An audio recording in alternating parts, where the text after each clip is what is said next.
ಮೊದಲನೆಯ ಪ್ರಶ್ನೆ, ಯಾವ ಮರವನ್ನು ನಾವು ಏರಲು ಸಾಧ್ಯವಿಲ್ಲ? ಎ ನುಗ್ಗೆ ಮರ, ಬಿ ಪರಂಗಿ ಮರ, ಸಿ ಬಾಳೆ ಮರ, ಡಿ ಹಲಸಿನ ಮರ.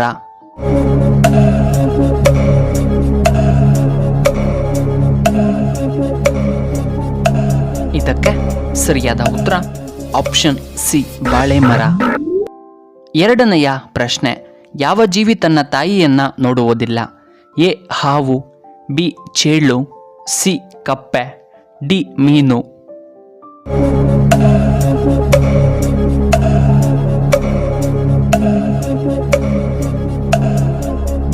ಇದಕ್ಕೆ ಸರಿಯಾದ ಉತ್ತರ ಆಪ್ಷನ್ ಬಿ ಚೇಳು. ಮೂರನೆಯ ಪ್ರಶ್ನೆ, ಯಾವ ದೇಶವು ಹೆಚ್ಚು ಜನಸಂಖ್ಯೆಯನ್ನು ಹೊಂದಿದೆ? A India, B China, C Japan, D Russia.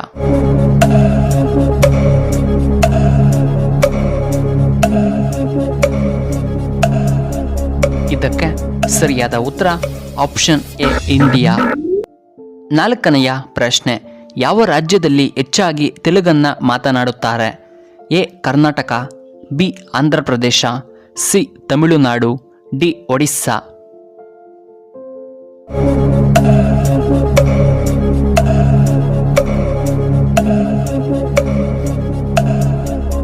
ಇದಕ್ಕೆ ಸರಿಯಾದ ಉತ್ತರ ಆಪ್ಷನ್ ಬಿ ಆಂಧ್ರ ಪ್ರದೇಶ. ಐದನೆಯ ಪ್ರಶ್ನೆ, ಭಾರತದ ಹೆಬ್ಬಾಗಿಲು ಎಂದು ಯಾವುದನ್ನು ಕರೆಯುತ್ತಾರೆ? A Bengaluru, B Mumbai, C New Delhi, D Chennai.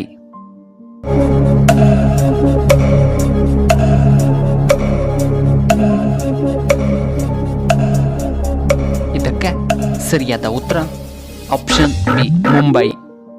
ಆರನೆಯ ಪ್ರಶ್ನೆ, ಮಿಸ್ ಯೂನಿವರ್ಸ್ ಗೆದ್ದ ಮೊದಲ ಭಾರತೀಯರು ಯಾರು?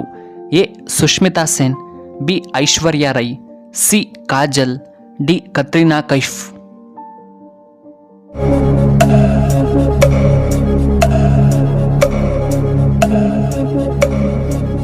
ಇದಕ್ಕೆ ಸರಿಯಾದ ಉತ್ತರ ಆಪ್ಷನ್ ಎ ಸುಷ್ಮಿತಾ ಸೇನ್. ಏಳನೆಯ ಪ್ರಶ್ನೆ, ಇರುವೆಗಳು ಮನುಷ್ಯರನ್ನ ಕಚ್ಚಿದಾಗ ಯಾವ ಆಮ್ಲ ಬಿಡುಗಡೆಯಾಗುತ್ತದೆ? ಎ ಫಾರ್ಮಿಕ್ ಆಮ್ಲ, ಬಿ ಸೈಟೋಟಾಕ್ಸಿನ್ಸ್, ಸಿ ಮೈಟೋಟಾಕ್ಸಿನ್, ಡಿ ನ್ಯೂರೋಟಾಕ್ಸಿನ್ಸ್.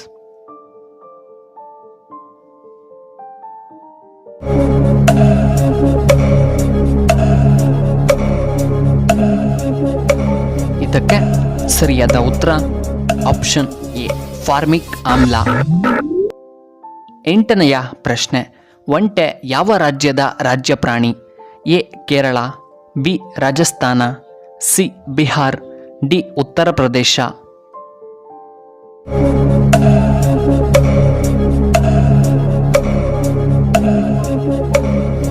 ಇದಕ್ಕೆ ಸರಿಯಾದ ಉತ್ತರ ಆಪ್ಷನ್ ಬಿ ರಾಜಸ್ಥಾನ.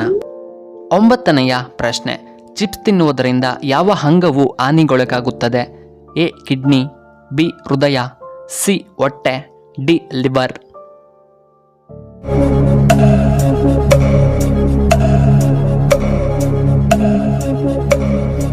ಇದಕ್ಕೆ ಸರಿಯಾದ ಉತ್ತರ ಆಪ್ಷನ್ ಬಿ ಹೃದಯ.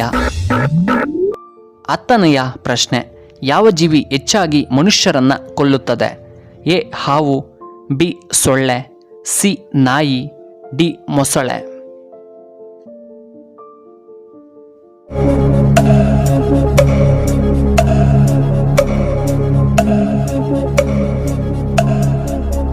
ಇದಕ್ಕೆ ಸರಿಯಾದ ಉತ್ತರ ಆಪ್ಷನ್ ಬಿ ಸೊಳ್ಳೆ. 11ನೆಯ ಪ್ರಶ್ನೆ, ಪ್ರಕೃತಿಯಲ್ಲಿ ಯಾವ ಬಣ್ಣ ತುಂಬ ಅಪರೂಪವಾಗಿದೆ? ಎ ಬಿಳಿ ಬಣ್ಣ, ಬಿ ಕೆಂಪು ಬಣ್ಣ, ಸಿ ಕಪ್ಪು ಬಣ್ಣ, ಡಿ ನೀಲಿ ಬಣ್ಣ.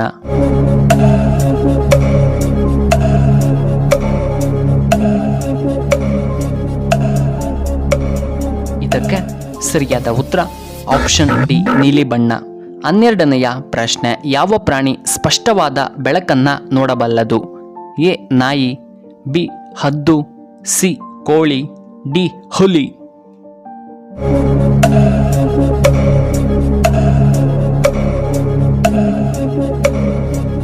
ಇದಕ್ಕೆ ಸರಿಯಾದ ಉತ್ತರ ಆಪ್ಷನ್ ಬಿ ಹದ್ದು. 13ನೆಯ ಪ್ರಶ್ನೆ, ಯಾವ ದೇಶದಲ್ಲಿ ನಾಯಿಯನ್ನು ಪೂಜಿಸಲ್ಪಡುತ್ತದೆ? A Nepal, B France, C Bhutan, D Sri Lanka.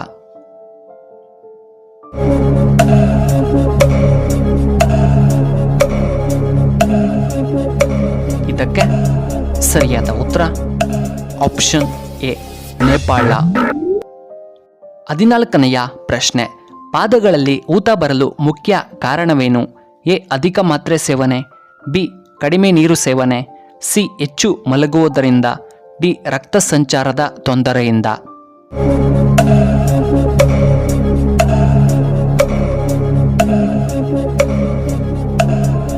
ಇದಕ್ಕೆ ಸರಿಯಾದ ಉತ್ತರ ಆಪ್ಷನ್ ಸಿ ಮತ್ತು ಆಪ್ಷನ್ ಡಿ.